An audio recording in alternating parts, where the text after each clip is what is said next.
Hi, this is Amy with Silver Creek. I wanted to go over just a few nuts and bolts pieces to a CMA so that it makes it easier to complete the buyer and seller practice if you're working off of the new agent checklist. So a couple things I want to point out is this is in no way, a deep dive onto how to create a CMA, how to choose good comps, how to do adjustments. That will come with some of the classes that you'll take. And then MLS also trains on the different platforms and kind of the ins and outs of the process. But I do want to go over the basics and then some of the questions that I get a lot when people jump in and do the seller practice portion and want to mess around with the CMA. So the first thing I want to point out is you'll need your MLS login. And so Paragon has two different systems that you could use. Just Paragon itself, when you pull the data and you pull comps, you can do a CMA summary with that data. They have also just added a platform called Easy CMA. So I want to show you what those look like. So if you go into Paragon, you've got this CMA feature up here, and you can kind of see that you can just do like a CMA wizard or create a report. And then there's this new Easy CMA button. These just pull really quick numbers and quick comps, which can be helpful if you're just trying to get a really rough idea, and then you can go in and tweak them a little bit more. But I want you to see how to grab data that way. So if I were kind of wanting to know what was going on in a neighborhood, I'm just going to kind of play around with the neighborhood I live in because I know it well. Maybe I was going to do an open house in this neighborhood, or a friend asked, kind of, hey, what's been happening lately? And I want to be up on all of that. I could jump in and I could just pull the data and see what Paragon has. So I like using this quick search here. That's how I do the majority of my searches. You will need to add additional fields here. So I have some extras that might not show up on yours. You can go add those with this little widget here. But the fields I use a lot when I'm pulling comps are the subdivision field and then the input date field. So I am going to start by putting the name of the subdivision. And then because I live here, and I also kind of know just from tax records that it's also referred to as Brentson. So I'm going to put both of them in so that, that search goes wider, because our data is only as good as how the agent inputted it. So some agents in this particular subdivision will use the subdivision name, and then sometimes they'll use, like from the tax records, what the subdivision is there. And then I want to go down to this input date, and I'm going to do a date range. I'm going to go, I love it when I can go 90 days back, so let's just kind of start there. That's actually going to pull two comps, so I just kind of want to see what they are. And it looks like they're both pending properties, so this is a really good picture about what's happening right now. What I don't love about just pulling all of my comps and creating reports in Paragon is it is a true database, so I have to go into each listing and kind of look at all of the data. I can see all the pictures and everything, so I can get an idea of how it compares, but then I have to go back, go to the next one, and this can be kind of time consuming to like open ones up and go in and look, and after a while I kind of forget what's what if I'm looking at several comps. So do realize, that limitation. But if you did want to go and create some sort of a summary here, just really, really quick numbers, then you can just you can check the boxes. Again, you can use this Easy CMA option up here that they've just added, and there's training and classes that you can take that teach you how to use that. Or I can come over to this reports, and it's a little bit tricky to see because I've got my picture here, but I can scroll down, and one of the reports I can do is the CMA option right here, and that will give me a CMA summary, and that's just kind of like a spreadsheet approach to it, right? Most of the time for me, I want something that's a little bit more data, pictures, more of a presentation that I can give to a client or sit down with a seller. So I want to show you when you're back on this main login page, you know, here's Paragon, your Instinet, all that stuff. This is the icon for Cloud CMA. There is an additional platform called RPR. And we do have some videos on RPR. RPR tends to be, it's great when you want to pull like public information, tax records, neighborhood stats, that type of stuff. I do like it for that. But the CMA ends up being like this 79, 80 page document. They really go above and beyond what a seller is going to be interested in. So I do like the format and the simplicity that's in Cloud CMA. So I want to show you a little bit about how to navigate through that so that you can work on these practice transactions. You're going to have to name the report. So I'm just going to choose my name, and then I'm going to, you know, put in the address of the property, of my subject property. This links to like your tax data, public records, that type of stuff. So it should give you some options. If you're in more of a rural area, it might not, and you would have to input some of this data manually. One of the main comments I get when an agent's working on a CMA is, oh, I got to send this one over to you. Will you get your eyes on it? It's a really weird one. Like every one of them is going to be weird and have like something quirky. It's pretty unusual to find a property that has like 3 comps that are just like it and it's really straightforward. I mean, that it would be a dream, but it doesn't happen very often. So the quirks that come up in this property are that I've got the tax records just show, you know, 2,100 square feet, and I know a little bit more about this property. That's the main level. The tax records aren't reflecting basement because these sellers finished that off. So actually, it's not going to match up to tax records, which is okay. I can go in and I can just kind of update and change a little bit of this so that I have more accurate data when I go and I meet with the seller. And then I get this question all the time too, you know, how do I put a photo in there? Cloud CMA will just generate an aerial photo if you just let it default and you don't add something. But sometimes we want it to be a little bit more personal. So if I was meeting with the seller prior, I could just take a picture of the home itself, or a lot of times you can just go into Google. So I put the address in here and I can get this street view photo. Now it's not the best, you know, we've got these big trees in front of the house and everything, but for me, I feel like that's a little bit better than just that aerial photo that would default in there. So I'm just going to use a snipping tool, and I can go and I can just kind of crop and make a little picture here. Again, this isn't perfect. You could do it a lot nicer. And then I'm just going to save this into my documents.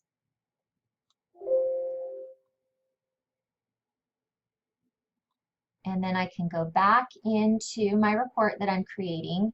I can click here to add the cover photo, select it, open. I don't know why, like, if you wanted to crop the photo, you could. If you just hit the button, it's going to throw it in there. And then if you want to change it, you know, make it look better, then you've got the tools to do that. But that's how you get another photo of the property in. And then, you know, don't worry if you don't have a ton of information on it. The seller knows their home. They're like, so you don't, I mean, you just kind of want to show that you've got accurate data, like the square footage, and you want to have done your homework that way. But the seller kind of knows their home, so you don't need to spend a ton of time, you know, getting all of that when you're sitting down to talk about value. But what I like to do is use Cloud CMA. If I had specific MLS numbers already in mind that I had seen when I was in Paragon, I could jot those down on a little sticky note and then put them in, you know, exactly, add them manually and make them part of the CMA. But I really, most of the time, I just like to see what the algorithm pulls up, and then I'll add to it and refine it. So I'm going to have it do the automatic quick and dirty, 10's the minimum. I won't use all 10 we'll talk about that when we kind of see what it pulls up. Most sellers, you know, their eyes glaze over after about, you know, 3 or 4 properties going through that data. So I don't want to overwhelm them. I would rather my comps are good and really reflect and feel like the subject property than having a ton of them. So usually, you know, 3 good sold comps and then any pending or active comps I'm going to use. So let's see what it pulls up. And I decided to go 6 months back because we're just coming into the spring market and I know that not a lot happened over the winter. So I'm going to see if I can catch some of the stuff from the fall. And then what I really like is the way this is set up. I can see on a map where these properties are located in proximity to my subject. So here's my subject property here. I'll zoom in a little so you can see the pin. And then it looks like I've got an active property kind of, you know, close by up above this property. And then I've got a pending over here, a pending in a neighborhood across the street, a good sold there that's probably going to be worth looking at if I'm just, I kind of zone in on price at this point, like the ones that I think, some of these I can tell right away, these are going to be smaller homes. And we'll see them down in the listing data in just a minute, but I'm kind of just getting the lay for the land here and deciding, you know, which properties are going to be close by and usable, you know, to give my seller a good idea of the value of the home. Okay, so then if I scroll down, and again, you know, there's lots of classes and lots of information that will break down the process of really combing through and choosing good comps, you know, doing some of those adjustments. What I try to do is think like a buyer. What does a buyer care about? Typically, they care about any updates to kitchens, baths, flooring. Those are the things that kind of give the wow factor to the home. They're going to care about the layout. I mean, is it single story? Is it 2-story? Because a 2-story 1,800 square foot home might not even feel as big as a 1,600 all one level open concept home. So we want to choose properties that feel like the subject property. So I'll just kind of scan through and look at what I'm seeing here just to get an idea. And then it's checking a few of these automatically right away. Some of these like smaller homes, I'm just going to uncheck because they're not going to make a whole lot of sense. But I want to look at this larger property. And so I can open it up. This is why Cloud CMA is great, is I have all of these just on one page and I can go through and I can open these little accordions, get all of the information, kind of notice important things like how long it was on the market, what they listed it at, what it ended up selling at. These tell me really good bits of information that make me the expert in the area when I'm sitting and I'm talking to the client. You want to be able to explain why you chose the comps you did. Don't just, I mean, I love that there's this algorithm and it goes and it finds everything for you real quickly, but your value as an agent is that you can go and you can explain and you can, you know, dissect this information and what it means to the client. So it should make sense, you know, the comps that you've chosen. Get the ones that feel the most like the property and are really going to narrow in what we think that range will be for a seller. So I like this comp, even though it's a little bit smaller. I think we've got, you know, main floor, like in my subject property, I've got a main floor. This happens to be a bonus room square footage, you know, whereas my subject property is basement square footage. I do think basement square footage, I've got more, and basement square footage is generally thought of as more value than like a bonus room square foot, which is, you know, the steep little attic roofs and everything. So I'm going to kind of keep that in mind. But, you know, I'm kind of already starting to gather information about what's been going on. You know, hey, this one did sit for a while, but it's probably because they were overpriced. Once they got the price down or they went under contract and got down where they probably should have been all along, you know, they were able to get under contract. So this can kind of give me an idea, even though this is a newer home than my subject property. A lot of times, you know, the area or the subdivision might be a little bit more favorable. So I can kind of, I can work with this comp, but I'm probably going to end up adjusting it up a little bit for the neighborhood and then maybe a little bit for the type of square footage that it is. And then let's kind of look at some of these other ones. But isn't it great that you can just, you know, get a feel for it, click through all the pictures. This one, I like the updates. It feels like the subject property because they've done, you know, some extra work. The floors feel really similar. But it is a 2-story, so it's not my favorite. I'm probably not going to use this one, so I'm going to uncheck it. And then if we look at this one, is all one level.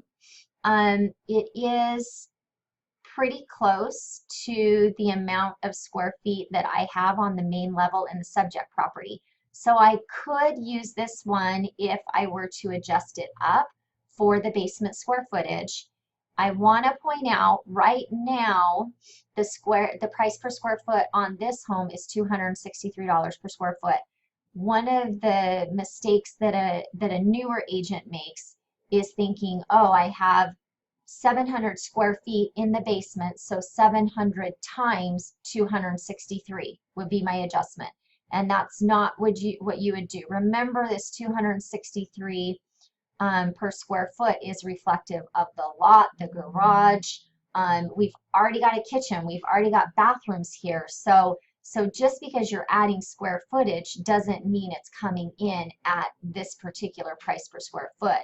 You know, basement square footage especially does not cost as much to build as, you know, just one level square footage. So kind of keep that in mind when you're going through and you're making adjustments. If you're thinking about adjusting for square footage, it's not necessarily going to be the price per square foot there. That represents a lot more than just adding an extra bedroom or adding a basement. So I might not, I will probably keep this one for now. Let's go ahead and keep it. And then I've got this sold property. And then I do have this one that's also close by, kind of same thing, where I can use this one if we're just talking about the main level, and then I adjust for the basement if I'm feeling like I can come up with something good. Something to notice here is this is in the subdivision that is closer to the foothills and the trails. And so, you know, you'll see right away because it backs, you know, you've got this lot that backs to all of this open space and everything. That's probably why the price per square foot is over 300. So remember, the price per square foot is reflecting more than just the actual home. You'll also note that when you have a smaller home, the price per square foot is higher. When you get like a 4,000 square foot home, your price per square foot is probably going to be closer to like 225, 230, because, you know, you've just got more of it reflected in the home rather than like the land value. So keep that in mind. So I'm going to use this one too, and then adjust for that basement space. I'm not going to worry about all that right now because this is just, you know, an overview so you can get the lay of the land. And then I want to keep the 2 pendings that are in the same neighborhood because I feel like that really gives my seller an idea of what's happening. I'm going to keep this active property. It's different than the subject property, but again, I want to be an expert in the area. I want to be able to sit and explain to the seller what's happening, you know, right around them.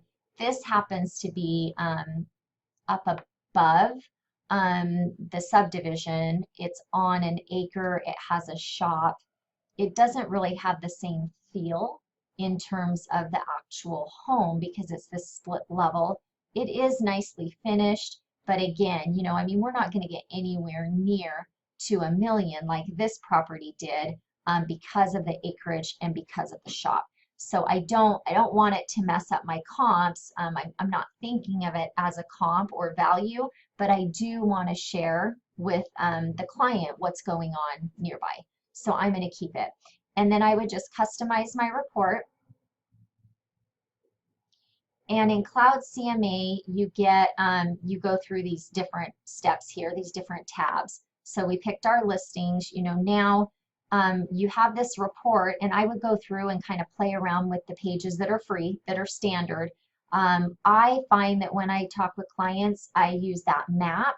I want a summary, and then I want all of the photos. The photos are so important. So I'm going to go into this listing and I'm going to say I want more photos, I want all of the rest, and I want to add those to the report. So that's going to make it really easy for the seller to sit and compare, you know, oh, actually, the comp here, this kitchen was updated, it's way nicer than mine. And then I don't have to necessarily have an awkward conversation of like, oh, this kitchen's better than your kitchen, that's why it's priced higher. A seller can kind of see that when they have all of those pictures, and you can ask questions. Gosh, how do you think your home compares? And that can be really helpful. So you would go through and you can move pages in and out, which is great. You can add custom pages if you want to add some of the Silver Creek materials. That can be really nice for your presentation. And then you'll finally just go and publish the report. And then Cloud CMA gives you a PDF version that you can share the link, or you can email over to the client. You can print it and take it with you if you're sitting down with them, so you have something tangible. But it also has this live view. And if I need a good, quick, fast listing presentation, this will fit the bill. I've got, you know, this map here. I've got the picture that I've uploaded, which right now just looks like trees, but I can talk about the company. I can, you know, explain a CMA if this is a seller that needs a little bit of education, or maybe a buyer wanting to know if their offer is going to be right or not. And then I can just go straight to these comps, and it lines them up side by side. I can click on them, open each one up, scroll through all of the pictures, and it's just a really clean, easy to read format for a client. The other thing I like about this particular live version is when I get to like the price per square foot, days on market, it actually creates graphs that you'll see the data will really start to make sense. You can almost envision, you know, what this line would look like with the slope right here. I can see right away that this one property that we talked about, you know, is not in that same trajectory. And we already know how to explain that to the seller, right? We can say, oh yes, the reason why this one is skewed and it's so much higher is because it's sitting on an acre, it's got a shop, you know, there's some extra stuff going on here. So if you've chosen your comps well, even though those ones were pretty different, or they weren't perfect, it was pretty much like for like, and then it'll account for some of that square footage, and you can really get a good idea of where your pricing should be. So I mean, this is kind of telling me I'm probably sitting right in this, you know, 700 range. I never give an actual price when I'm presenting the CMA. I give a range, and then depending on the goals, the days on market, you know, how fast the seller needs to get under contract, then we'll choose within that range. Or maybe they don't want to do a bunch of repairs and there's a little bit of dating on the home, then I'm going to recommend that they choose in the lower end of the range. If you know, it's a really popular property, everything's looking like, you know, $1 million, they just redid the kitchen, they just redid the bathroom, we're probably going to be able to price on the higher end of the range. But I let the seller kind of, you know, see those differences, and then we come up with a plan there. This is a really good graph too, because it just kind of helps the seller see realistically how long it's going to take for their property to get under contract. So I'll use this page a lot too. If we go back to when we publish the report, the PDF is probably ready now, but you can kind of see just how straightforward and clean this version is. It's got the map. You know, so again, I can print this, or I can just send a link in an email. Hey, here's a little bit of the data. I'd love, you know, to meet with you further and go over details. Always try to get an appointment. Sometimes I won't even share stuff until I have that appointment set. But this just makes it really easy for the seller, you know, to kind of dissect some of the information. People love price per square foot. I try not to lean on that too heavily, but it should make sense. We shouldn't see anything that's really skewed or thrown off. And then again, you're able to choose all of the pictures with this report. And so it makes it easy for a seller to compare their property to this property. So that should kind of give you a little bit of background on what we're trying to accomplish with the seller practice and get you ready for, some more training and some more classes on CMAs. Thanks.